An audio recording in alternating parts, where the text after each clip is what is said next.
Welcome to Guide Guru. We hope this video helps. You begin by freeing immediate space so the machine can breathe.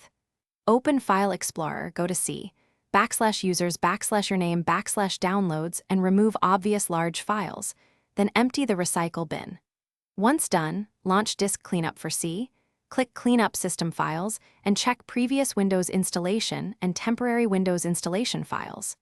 Make a restore point before deleting anything irreversible so you can roll back if needed. This gives you safe, fast gains and prevents accidental loss while you proceed to deeper steps.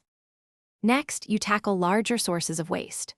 Open Settings Apps, sort by size, and uninstall programs you no longer use. Confirm you understand what each program does before removing.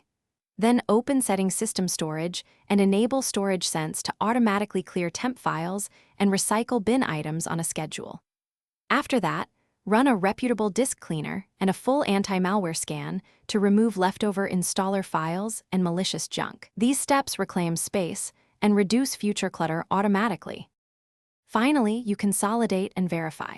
Move big media or archives off C to an external drive or cloud storage, and then run optimized drives. Defragment if you have an HDD or trim if SSD. Run chkdsk and sfc/scano to fix file system errors and corrupted system files. Reboot afterwards. If something goes wrong, use the restore point you created or roll back and uninstall. If cleanup removed critical files, restore from backup and repeat targeted steps more cautiously to avoid repeats. Thanks for watching.